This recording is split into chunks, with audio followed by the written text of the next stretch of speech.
एक ही मिजाज है और एक ही आवाज़ है कि महागठबंधन की सरकार को हिंदुस्तान में लाना। जब जब तानाशाह पनपा है तब तब हिंदुस्तान की आवाम जागी है। जो लागू किया इन्होंने, जो सीए जो लागू किया है इन्होंने, इनका कहना है कि नागरिकता मैं दूंगा। आज भाजपा भी यही कर रही है, हिंदू मुसलमान को आपस में लड़ा कर करके अपना राजनीति रोटी सेकते हुए आ रही है। तो अब ये वक्त आ गया है, क्योंकि जिस तरह का तानाशाह ये चरम सीमा पर डाल के रख दिया है, सब चुप होकर करके आइए सामने और महागठबंधन के लोगों को जिता करके महागठबंधन की सरकार को यहाँ पे लाइए। ये चीज़ हमेशा देखा भी गया है कि झूठ जब जब सच्चाई से टकराया है, झूठ हारा है। तो इन सब को जो आप हिंदुस्तान में ला के नागरिकता दीजिएगा, तो आपको पता होना चाहिए कि इन सब की आबादी 3.5 से 3 करोड़ है। इसमें से अगर 70% भी अगर माइग्रेट होकर के इधर आ जाएं, तब इनको आप कहाँ रखें? आप देखिएगा 2-2 जगह के सिटिंग सीएम को इन्होंने अरेस्ट करने का काम किया, वो भी इलेक्शन के दौरान। अभी एक बहुत बड़ा मुद्दा सामने आया इलेक्ट्रल बॉन्ड का। तो मैं आपसे यही चीज़, जितने भी हिंदुस्तान के आवाम है, चीज़ों को आँख खोल करके देखिए और समझने की कोशिश कीजिए। दिल्ली में जो मुख्यमंत्री केजरीवाल को जो अरेस्ट किया गया है, जो सिटिंग सीएम को जो अरेस्ट किया गया है, उसमें शराब घोटाले का उन्होंने जिक्र किया है। जिस शराब घोटाले को लेकर करके केजरीवाल को जो अरेस्ट किया गया है, तरीके की 2024 का जो लोकसभा चुनाव है, तो किशनगंज में क्या होने जा रहा है और दानिश इकबाल का क्या ओपिनियन है, क्या होना चाहिए? सबसे पहले तो आपके माध्यम से अभी जितने भी लोग मुझे देख रहे हैं, सुन रहे हैं, मैं सभी को रमज़ान की ढेर सारी मुबारकबाद देता हूं और सभी को दिल से मेरा सलाम, आदाब, नमस्कार। और बहुत दिन के बाद आपके न्यूज़ चैनल में फिर से एक बार आने का मौका मिला है, आपको भी तहे दिल से धन्यवाद देता हूं। आगामी लोकसभा चुनाव का पारा पूरा का पूरा गर्म हो चुका है और मेरी ही नहीं, तमाम 130 करोड़ की जनता, हिंदुस्तान की पूरी 130 करोड़ की जनता का एक ही मिजाज है और एक ही आवाज़ है कि महागठबंधन की सरकार को हिंदुस्तान में लाना है और अच्छे दिन को, सच्चे वाले अच्छे दिन को वापस से लेकर के आना है। क्या होता है किशनगंज में महागठबंधन अपना सीट बचा पाएगा? बिल्कुल बचाएगी इंशाअल्लाह। और मुझे लगता है कि सिर्फ किशनगंज में ही नहीं, पूरे हिंदुस्तान में जो है, जिस तरीके का मिजाज हिंदुस्तान की आवाम ने भी दिखा रहे हैं और जो जज्बा, जो जुनून लोग के तरफ से देखने को मिल रहा है, उससे यही अंदाज़ा लग रहा है कि जिस आंधी की तरह जो है हमारे आदरणीय प्रधानमंत्री जी जो आए थे, उसी तूफान की तरह वो गायब भी होंगे।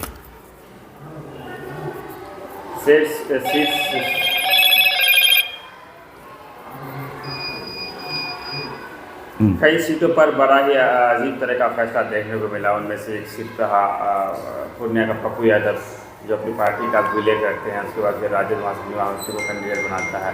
क्या चल रहा है महागठबंधन में सब चीज़? देखिए, महागठबंधन में सब कुशल मंगल है, सब चीज़ अच्छे चल रहे हैं। रही बात कि इस बार जिस तरीके से जो चुनाव का जो समीकरण निकल करके आ रहा है, तो हमारे जितने भी शीर्ष नेता जितने भी हैं और हमारे राष्ट्रीय अध्यक्ष लालू यादव जी, सब चीज़ को देखते हुए, सारे समीकरण को अपनाते हुए, समझते हुए, उन्होंने ये भी दिखाया है कि जिस तरह का शोषण बीमा भारती जी के साथ जदयू में रह करके हुआ, आज वो आरजेडी में आते के साथ उनको हमारे राष्ट्रीय अध्यक्ष लालू यादव जी ने पूर्णिया लोकसभा का उम्मीदवार बनाया, एक अति पिछड़ी वर्ग की महिला को। तो इससे ये भी एक मैसेज देने का काम किया जा रहा है, जैसा कि पहले ही बताया गया था कि जिसकी जितनी हिस्सेदारी उसकी उतनी भागीदारी। तो ये भी चीज़ इस इलेक्शन में देखने को भी मिल रहा है हमारे महागठबंधन के लोगों की तरफ से। लेकिन पप्पू यादव का क्या, उनको जब पार्टी में विलय किया गया, कांग्रेस से उन्होंने बात की होगी, तो इस तरह की चीज़ें करना कहाँ तक उचित है? देखिए, बात कहाँ तक हुई, क्या हुई, कैसे हुई, इस बारे में तो मैं अभी टिप्पणी नहीं कर सकता, वो उचित भी नहीं होगा। लेकिन मेरा ये मानना है कि पप्पू यादव जी बहुत बड़े नेता हैं। वो सीमांचल कोसी के जिस सीट से चाहेंगे उस सीट से वो लड़ करके वहाँ पे विजय हो सकते हैं। कुछ ना कुछ सोच करके ही उस चीज़ को मद्देनज़र रखते हुए ही इतना बड़ा फैसला लिया गया कि आज अति पिछड़ी समाज की महिला पूर्णिया लोकसभा की उम्मीदवार बनाई गई है। इसके पीछे भी बहुत सारी समीकरण बिठाए गए होंगे, क्योंकि हर एक सीट पे हमारे राष्ट्रीय नेता लोगों की पौनी नज़र है कि एक भी सीट हम लोग गंवाना नहीं चाहते हैं, चाहे जिस तरीके से भी हो। 3 पार्टी त्रिकोणीय मुकाबला की उम्मीदें की जा रही है किशनगंज में, चाहे महागठबंधन हो, एनडीए गठबंधन हो या एमआईएम पार्टी हो। तो महागठबंधन का मुकाबला किन से होने जा रहा है, क्या लग रहा है, या एनडीए गठबंधन से या फिर एमआईएम से लोकसभा किसमें? सच्चाई की लड़ाई होने जा रही है झूठे लोगों के साथ, और ये चीज़ हमेशा देखा भी गया है कि झूठ जब जब सच्चाई से टकराया है, झूठ हारा है, सच्चाई जीती है। तो एक ही चीज़ मैं कहूँगा कि यहाँ पे हक और हुकूक की लड़ाई है, आपस के भाईचारों के लिए उसको वापस से हिंदुस्तान में काबिज करने की लड़ाई है, महंगाई बेरोज़गारी के ख़िलाफ़ लड़ाई है। और जब ये सब संदर्भ में जब लड़ाई होती है तो महागठबंधन के उम्मीदवार ही जीतेंगे, और जनता मालिक है और जनता उनको जिता करके लोकसभा में भेजेगी। 3 बड़े जैसे कि शहाबुद्दीन की बात करें या रहमान की बात करें, तीनों की जो चाहे जिस तरह से भी मौत हुई जाँच का विषय हो सकता है, लेकिन रमज़ान का ही महीना को चूज़ किया गया। देखिए, ये तो कोई चूज़ करने वाला नहीं होता है। जालिमों के जुल्म से त्रस्त होकर के अल्लाह ने उनको बुला लिया अपने पास उनकी वक्त, क्योंकि हम लोग मुसलमान हैं और हमारा यही मानना है कि जितनी हयात ऊपर वाले ने लिख करके दी है उससे ना 1 सेकंड ज़्यादा ना 1 सेकंड कम।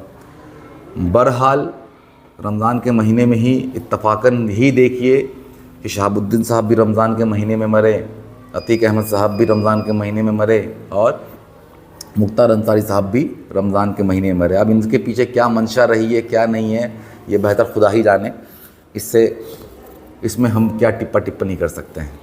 सीए को लागू कर दिया गया है, इसको सीए को किस दृष्टिकोण से देखते हैं? ये कानून कितना खतरनाक है, जबकि बीजेपी एनडीए गठबंधन के लोग बता रहे हैं कि ये किसी के लिए कोई बुरी चीज़ नहीं है, देखिए छीनने का कानून नहीं है। अभी मैं आपको बताता हूँ एक एग्जाम्पल के तौर पे, आपने सीए को लागू कर दिया हिंदुस्तान में।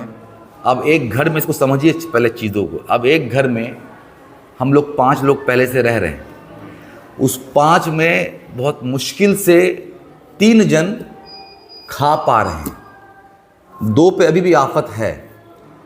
अब क्या होता है कि उस घर के मुखिया कहते हैं कि पड़ोस के वाले घर को भी जो है हम लोग बुला लेते हैं और हम लोग यहीं पर अपने साथ रखेंगे।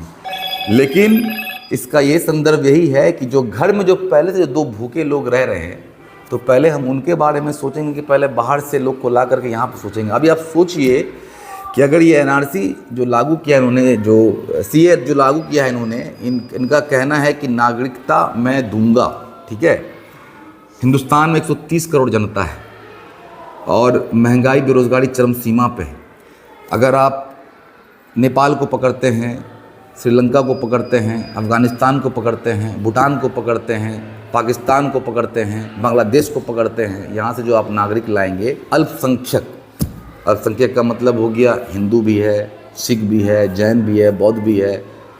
तो इन सब को जो आप हिंदुस्तान में ला के नागरिकता दीजिएगा, तो आपको पता होना चाहिए कि इन सब की आबादी 3.5 से 3 करोड़ है। इसमें से अगर 70% भी अगर माइग्रेट होकर के इधर आ जाएं, तब इनको आप कहाँ रखिएगा? सबसे पहला प्रश्न तो यही उठता है कि आप इनको कहाँ रखिएगा। जब आप यहाँ पे हिंदुस्तान के मौजूदा हालात को आप जब देख रहे हैं, जब यहाँ के लोगों को आप संभाल नहीं पा रहे हैं, तो बाहर से लोग को ला करके कहाँ बसाइएगा, कहाँ रखिएगा, कहाँ खिलाइएगा? इसका यही मतलब होता है कि हो सकता है कि आप हमारे हक को छीन कर करके उनको आप देने का काम कीजिएगा, वाहवाही लूटने के लिए। तो ये कहाँ का इंसाफ है?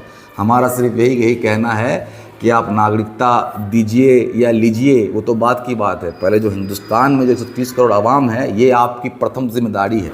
पहले आप इनको संभालिए, पहले आप इनके बारे में सोचिए, पहले आप इनको रोज़गार दीजिए। जो हिंदुस्तान में जो महंगाई जो है उसको ख़त्म कीजिए। आज जो नौजवान जो सड़क पे जो है इंजीनियरिंग कर करके, बीएड कर करके, डीएलएड कर करके, एमबीए कर करके जो भटक रहे हैं रोड पे, उनको पहले रोज़गार देने का आप काम कीजिए, फिर बाद में आप ये सब चीज़ काम कीजिए। आखिर में क्या अपील करना चाहेंगे लोकसभा चुनाव 2024 को लेकर, केसरिया सहित बिहार और पूरे देश के आवाम? मैं आपके माध्यम से एक ही चीज़ कहना चाहूँगा कि हिंदुस्तान की दिशा और दशा दोनों ख़तरे में है। हिंदुस्तान के 130 करोड़ आवाम इससे त्रस्त हो चुके हैं।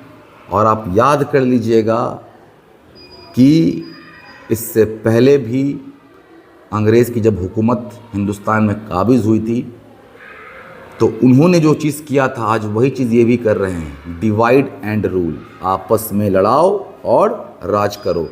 आज भाजपा भी यही कर रही है, हिंदू मुसलमान को आपस में लड़ा कर करके अपना राजनीति रोटी सेकते हुए आ रही है। तो अब ये वक्त आ गया है, क्योंकि जिस तरह का तानाशाह ये चरम सीमा पर डाल के रख दिया है इन्होंने। आप देखिएगा, दो जगह के सिटिंग सीएम को इन्होंने अरेस्ट करने का काम किया, वो भी इलेक्शन के दौरान। अभी एक बहुत बड़ा मुद्दा सामने आया है इलेक्ट्रल बॉन्ड का।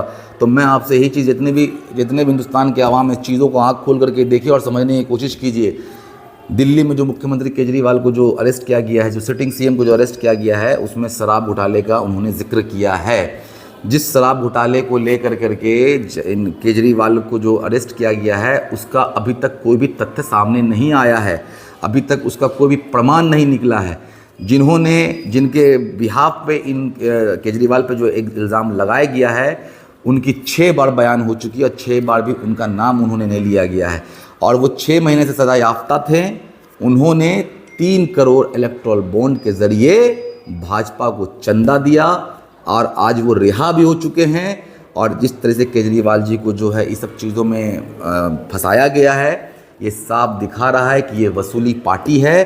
चंदा दो तो सुरक्षित रहो, चंदा ना दो तो तुमको जेल में भर देंगे। और जो भी विपक्षी दल आज इनके सामने सर उठा के खड़ा होना चाह रहा है, वो इनके पीछे ईडी और सीबीआई को लगाने का काम कर रहे हैं, झूठे केस मुकदमे फंसाने का काम कर रहे हैं।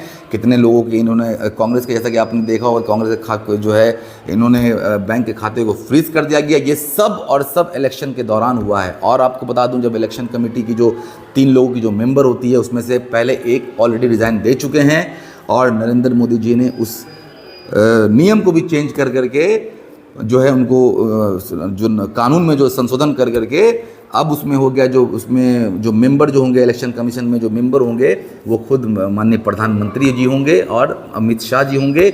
और अदर पार्टी से जो है कांग्रेस के ये मैं नाम उनका भूल रहा हूँ, उनको रखा गया है।